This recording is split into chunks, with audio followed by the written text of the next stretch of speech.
জয় গুরুচাঁদ। আমার পরম সৌভাগ্য আমি এই অশ্বিনী ধামে আসতে পেরে। আমি অশ্বিনী ধামের কর্ণধার বাবু শ্রী শিশির সরকারের শ্রীপাদ পদ্মে ভক্তিপূর্ণ প্রণাম রেখে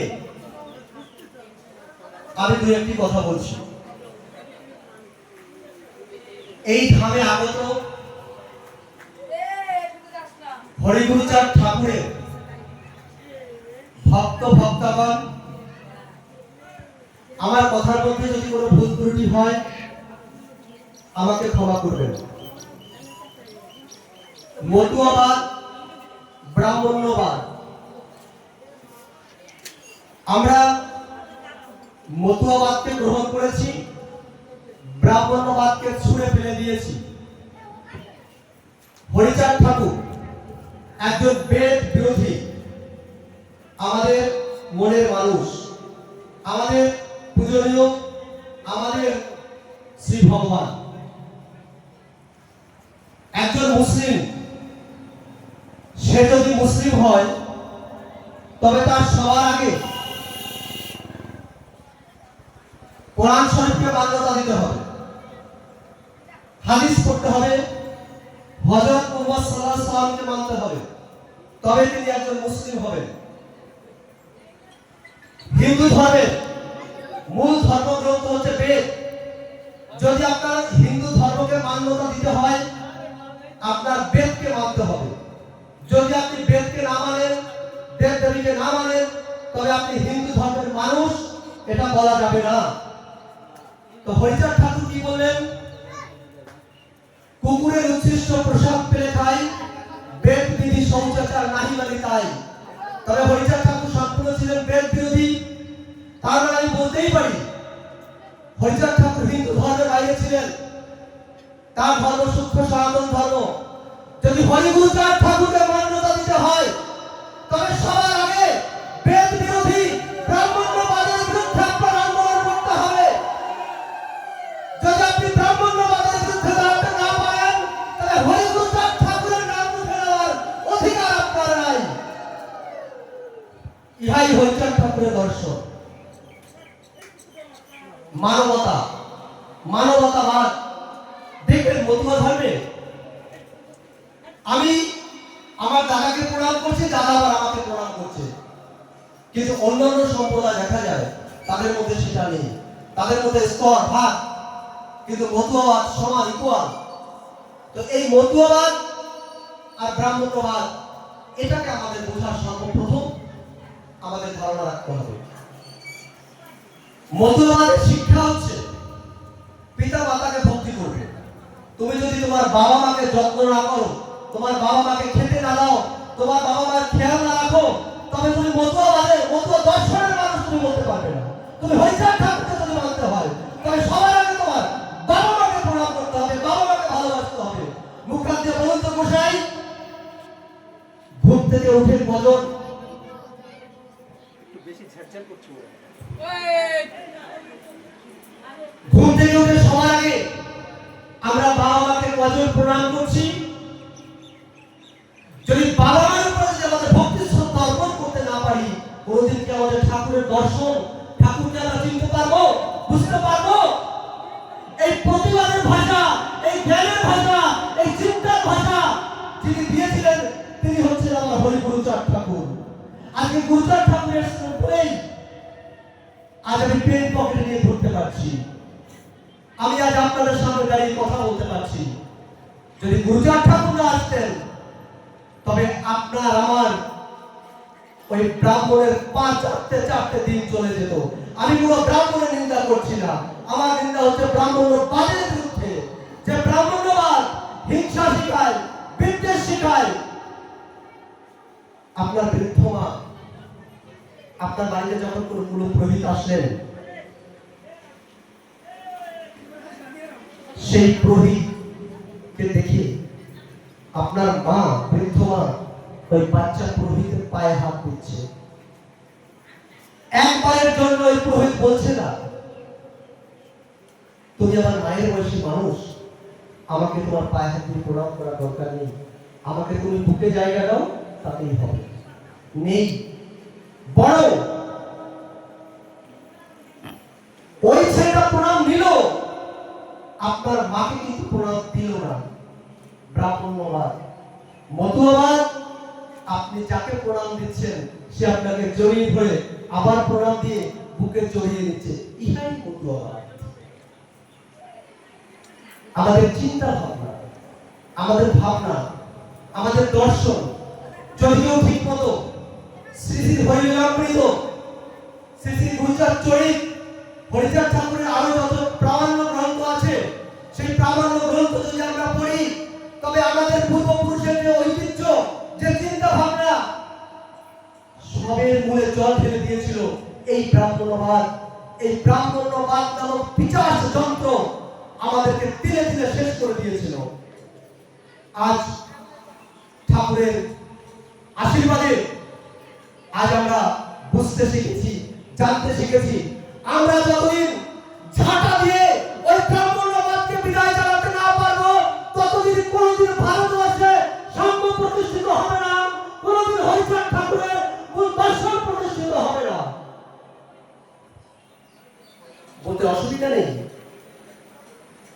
আজও বিভিন্ন জায়গায় আমার সমাজের মানুষকে হেয় করা হয়, প্রতিপন্ন করা হয় বিভিন্ন ভাবে। আজও আমাদেরকে বলা হয় আমরা ব্রহ্মর পায়ের থেকে জন্মগ্রহণ করেছি, ব্রাহ্মণের পায়ের থেকে জন্মগ্রহণ করেছি। আমি বুঝতে পারি না, এখানে অনেক শাস্ত্রজ্ঞ আছেন, অনেক কবিগান করেন, এখানে তারা জানেন। আমি যখন গীতা খুলি, আমি যখন ব্রহ্ম বৈবর্তন পুরাণ পড়ি, আমার কথা ঘুরিয়ে যায়। গীতায় ভগবান বলেছেন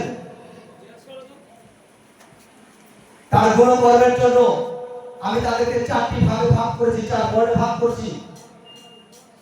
আমার ব্রহ্ম বৈবর্তন পুরাণে দেখছি ব্রহ্মা বলেছেন আমার মুখ থেকে ব্রাহ্মণের সৃষ্টি,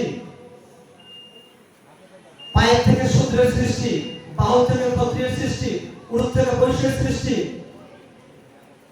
আমি গুলিয়ে যাই। আমি যদি গীতা মানতে যাই, ব্রহ্ম বৈবর্তন পুরাণ মিথ্যা হয়ে যায়। ব্রহ্ম বৈবর্তন পুরাণ মানতে যাই, গীতা মিথ্যা হয়ে যায়। সঠিক কোথায় যাব? তাই সঠিক দর্শন একটাই, এই নিষ্পেষিত, নির্যাতিত, নিপীড়িত মানুষের একটাই দর্শন, শ্রী শ্রী হরিলীলামৃত, বাংলায় রচিত। তাই আমি বাঙালি, বাংলা ভাষায় কথা বলি, বাংলায় আমি মা বলি, বাংলার গ্রন্থ শ্রী শ্রী হরিলীলামৃত। তাই আমি হরিলীলামৃত মানি, আর কোন ধর্মগ্রন্থ আমি মানি না।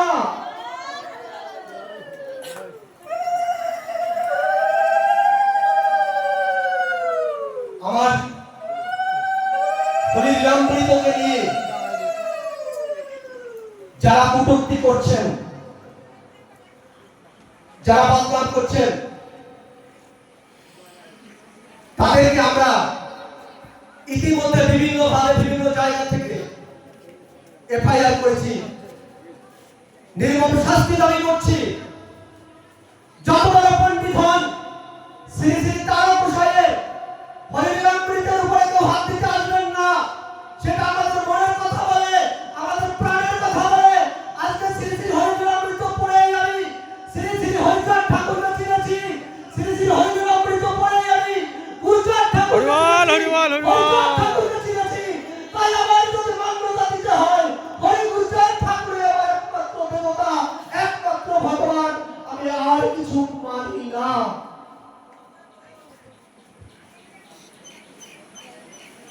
আমি এই ধাম আমার কাছে অত্যন্ত পবিত্র একটি ধাম। আমি যেদিন এই বাড়িতে প্রথম আসি, আমি সেদিন বাবুর কাছে যেতে পারিনি।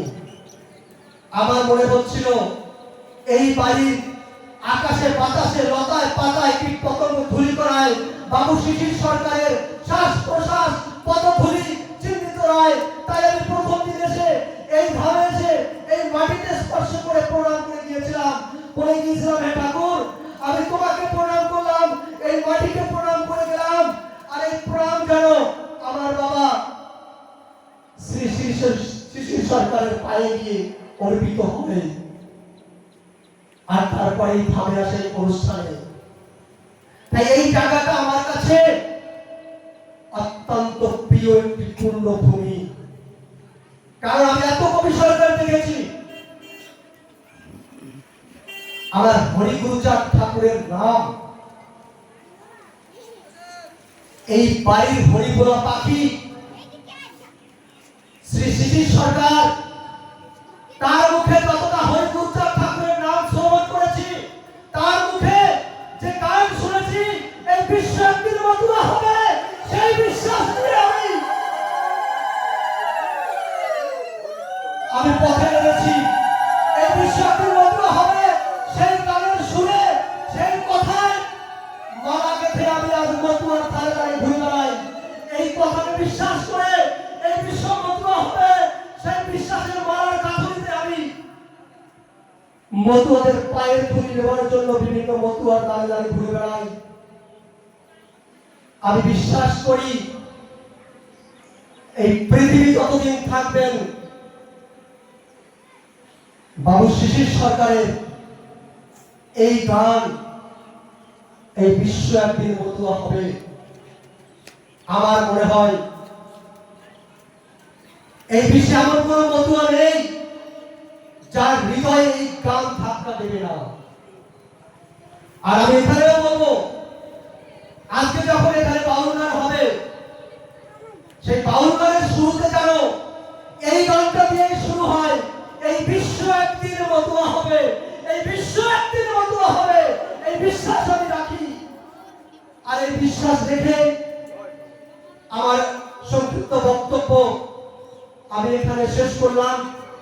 আপনারা আশীর্বাদ করবেন, আমাকে আশীর্বাদ করার দরকার নেই, আপনারা আশীর্বাদ করবেন এই বাড়ির এই হরিবোলা পাখিকে, সে যেন এইভাবে আকাশে বাতাসে আমার বাবার নাম হরিগুরুচাঁদ ঠাকুরের নাম সারা বিশ্বে ছড়িয়ে দিতে পারে।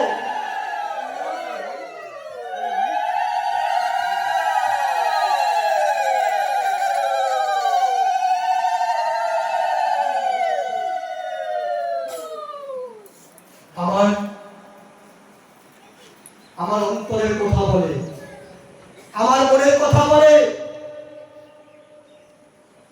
তাই আপনাদের ভক্তদের মনের বাসনা পূর্ণ হবে।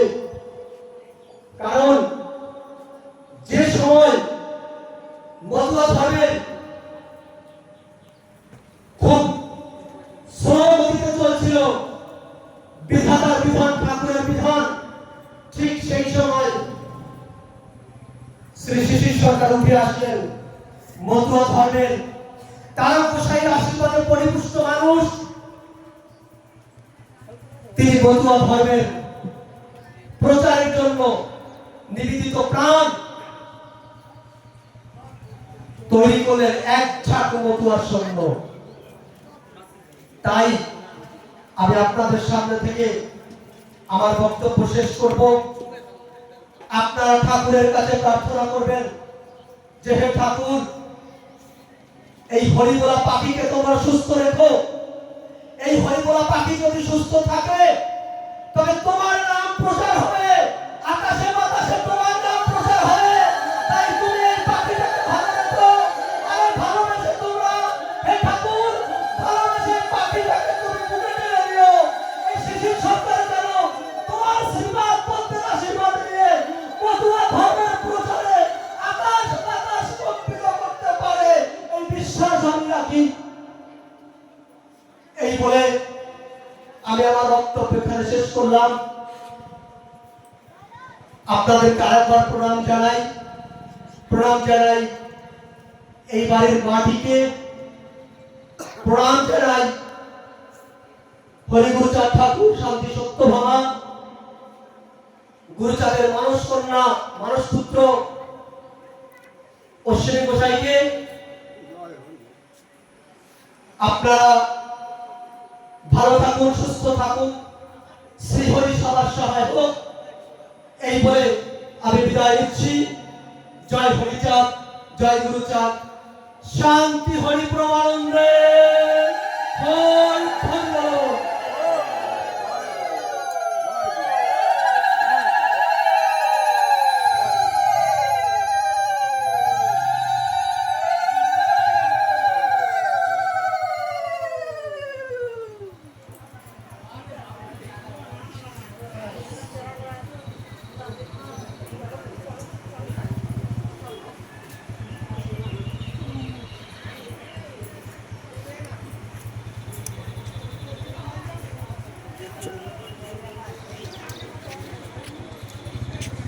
ছেড়ে দেবো।